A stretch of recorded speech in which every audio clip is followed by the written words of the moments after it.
पहलवान बेटियां बैठी थी, मैं अकेला था जो उनके लिए दिन रात धरने पे बैठा था। किसानों के लिए 13 महीने रहा, मुस्लिम भाइयों के लिए अब जेल गया, मैं अकेला आदमी था।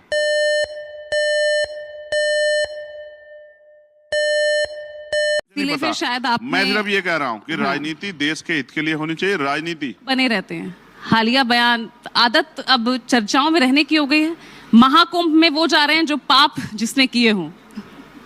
मैं मीडिया का चरित्र तो नहीं बदल सकता हूँ, मैं तो अपनी बात कहता हूँ। मेरे द्वारा कही गई कोई बात इलीगल हो तो मेरे खिलाफ कानूनी कार्रवाई कर दो।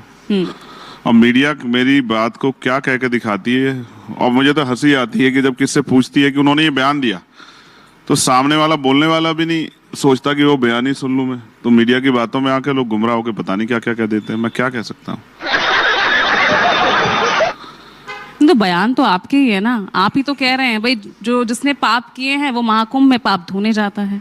अगर आप इसको स्टडी करोगे या कोई भी स्टडी कर ले तो कुंभ की मान्यता यही है कि वहां इस तिथियों में अमृत वर्षा होती है, और अमृत वर्षा होती तो इसकी मान्यता यह है कि वहां जाके आपके पाप धुलते हैं। ये बड़ी अच्छी बात कही आप। मैंने क्या गलत कहा? एक काम करते हैं, और मेरी बात को तो शंकराचार्य जी ने बिल्कुल कहा कि बिल्कुल सही बयान दिया चंद्रशेखर ने। और अगर मेरा बयान गलत है तो मुझे सही बयान बता दो किसका है। और मैं तो ये कह रहा हूं कि अगर वहां नहीं पाप धुल रहे हैं तो ये बात एक बार मैं चैलेंज के साथ कहता हूं कि शंकराचार्य इस बात की घोषणा कर दें कि वहां पाप नहीं धुल रहे हैं। और अभी तो रुको, क्लाइमैक्स अभी बाकी है। तो फिर आपको पता लग जाएगी, आपकी संख्या देखना अगर लाख करोड़ों से लाखों में ना आ जाए। भाई लोगों के अंदर यही तो आपने बात डाली, यही तो जो है आस्था की बात जो उनके अंदर मजबूत की है कि वहां जाओगे तो आपके दुख तकलीफ पाप धुल जाएंगे, मोक्ष की प्राप्ति होगी। तो मैंने क्या गलत कहा? लेकिन लगता है ना कुछ नेताओं को ये बात पच नहीं रही, या तो ये असलियत उन्हें ये डाइजेस्ट नहीं हो रही है। वो कह रहे हैं कि भाई बाबा साहब तो सभी धर्मों को मानते थे, संविधान विरोधी आपको ठहराने लग गए इस बयान के बाद। अब उनके कहे से थोड़ा ही हो जाऊंगा, मैं भी तो सभी धर्मों का सम्मान करता हूँ। और ये सम्मान कर दिया तो मैंने कहा, देखो एक कहावत कबीर ने कहा है, उनका दुआ है, ज्ञानी को ज्ञानी मिले रस की लूटम लूट, ज्ञानी अज्ञानी मिले होए माथा कूट। जिनको कुछ पता नहीं है उनसे मैं क्या बहस करूं? जिनको ये भी नहीं पता कि इस कुंभ में कितने शाही स्नान है, उनकी बात का मैं क्या जवाब दूं? उनके बारे में क्या सोचूं? जिनको ये भी नहीं पता कि कुंभ कितने साल बाद होता है, उनके बारे में क्या बयान दूं? मैंने तो सभी धार्मिक शास्त्र लगभग पढ़े हैं, उनको पढ़ना चाहिए। शिव पुराण उनको पढ़ना चाहिए, भविष्य पुराण जिसमें इस बात का वर्णन है, जब शिव पार्वती से बात करते हैं कि गंगा में जाने से, गंगा में स्नान करने पाप धुलते नहीं धुलते हैं। तो जो पढ़ते नहीं मैं उनका क्या करूं? मैं तो वही जो मान्यता है, मैंने जो धर्म गुरुओं से सुना, शंकराचार्यों से सुना। मैं हरिद्वार के पास रहता हूं, हरिद्वार लोकल के लोग तो नहीं जाते, लेकिन पूरे देश दुनिया के लोग आते हैं वहां। तो मैं क्या कह सकता हूं? मैंने तो अपनी बात कही, और मैं पढ़ा लिखा व्यक्ति हूं। मैं जो मैंने पढ़ा है वही कह रहा हूं, जो धर्मशास्त्र में पढ़ा, और वेदों में इसका वर्णन है।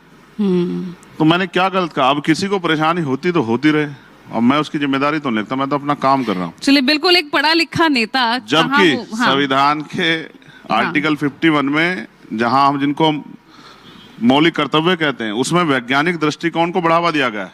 कहा गया है कि वैज्ञानिक दृष्टिकोण को मजबूत करना है, अंधविश्वास पाखंडवाद को छोड़ना है। फिर भी मैं कहा, मैं तो सच बात कह रहा हूँ कि भाई अगर आपने ये नियम बनाए हैं, आपने अगर ये उदाहरण दिए हैं, तो मैं वही बात तो कह रहा हूँ।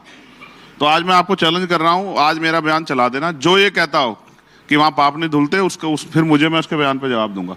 और मैं तो चाहता हूँ शंकराचार्य इस बात की घोषणा कर देंगे पाप नहीं धुलते, तो फिर देखूंगा कि जनता वहां काम छोड़ के जाएगी नहीं जाएगी। दलित मुद्दों से आगे बढ़ते हुए आज अल्पसंख्यक, युवा, महिला उत्पीड़न जैसे मुद्दों को आगे बढ़ाता हुआ सड़क से संसद तक उनकी आवाज उठा रहा है। चले, अच्छा चंद्रशेखर जी, क्योंकि एक पढ़ा लिखा नेता, कहाँ आप तो अमेरिका जा रहे थे अपनी आगे की पढ़ाई करने के लिए, ये कहाँ दलित सियासत, दलित हित की बात, ये सियासी सफर कैसे शुरू हो गया? Good question, you are a good question. नहीं, मैं तो महिलाओं की बात भी करता हूं। कौन कह रहा है कि मैं सिर्फ दलितों की बात करता हूं? मैं सिर्फ दलित सियासत नहीं करता। असल दिक्कत यह है कि अगर आपको कोई प्रॉब्लम हुई है तो आप ही की समस्या का तो समाधान करूंगा ना। जिसको समस्या नहीं, उसकी समस्या के समाधान के लिए कहां घूमूंगा? तो जिसको समस्या है, दलित हो, पिछड़े हो, आदिवासी हो, महिलाएं हो, पहलवान बेटियां बैठी थी, मैं अकेला था जो उनके लिए दिन रात धरने पे बैठा था। किसानों के लिए 13 महीने रहा, मुस्लिम भाइयों के लिए अब जेल गया, मैं अकेला आदमी था। Not bad, not bad. Now you तो ये सिर्फ दलित का टैग लगाना, मैं क्या कह सकता हूँ, इसको नहीं बदल पाऊंगा शायद इस जन्म में।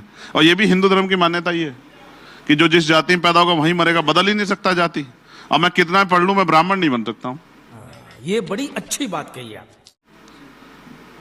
मैं कितना भी पढ़ लूं, पीएचडी कर लूं, एमफिल कर लूं, बीटेक कर लूं, एमटेक कुछ भी कर लूं, लेकिन मैं अपनी जाति नहीं बदल सकता हूं इस देश में। ये भी शंकराचार्यों ने स्पष्ट किया, क्योंकि एक बाबा जी घूम रहे थे कि भाई सारे हिंदू एक हैं, पता नहीं कुछ ऐसा नारा लगा रहे थे बागेश्वर वाले। उन्होंने एक यात्रा भी निकाली, तो उस पर शंकराचार्य ने बयान दिया। उन्होंने कहा वो जाति बंधन तोड़ दो और सारे हिंदू एकजुट रहो, इस तरह का बयान दिया उन्होंने। तो शंकराचार्य ने डांटा उनको कि अगर जाति बंधन तोड़ दिया तो हिंदू धर्म ही खतरे में पड़ जाएगा। जाति तो सच्चाई है सनातन की, ऊंच नीच की भावना सच्चाई है, ये मैं नहीं कह रहा हूं, ये सनातन कह रहा है। अरे देवा, ये गड़बड़ है बाबा। आप पढ़ लो, वर्ण व्यवस्था, जाति व्यवस्था, और कोई पैदा होते ही छोटा, कोई पैदा होते ही बड़ा, ये मैं नहीं कह रहा, ना मैंने बनाई है। तो मैं तो एक वकील हूं। तो राहुल गांधी ठीक कह रहे हैं, यानी पिच सबकी एक है, बस लड़ाई अलग अलग चल रही है। देखो, मैं फिर आपसे कहूंगा, ये बात देश को समझ आ जानी चाहिए, और मैं युवाओं से कहूंगा कि वो समझें। जब आप अपने नेता से 24 घंटे की ड्यूटी कराओगे तो वो यहीं से सब कुछ लेगा। 8 घंटे की नेतागिरी कराओ उससे कि 8 घंटे वो आपके लिए ड्यूटी की तरह काम करे, क्योंकि आप उसको तनख्वाह देते हो। उसके बाद वो अपना जीवन जिए, कोई रोजगार करे, कोई बिजनेस करे, कुछ भी करे। जब वो अपना समय वहां देगा तब जाके वो देश के लिए काम कर पाएगा। जब वो इतने रिसोर्स और ये सब चीजें आप उससे यहीं से निकालेगा तो फिर भ्रष्टाचार रहेगा ही। तो कोई क्या कह रहा है मुझे नहीं इसीलिए पता, फिर शायद आपने- मैं सिर्फ ये कह रहा हूं कि राजनीति देश के हित के लिए होनी चाहिए। राजनीति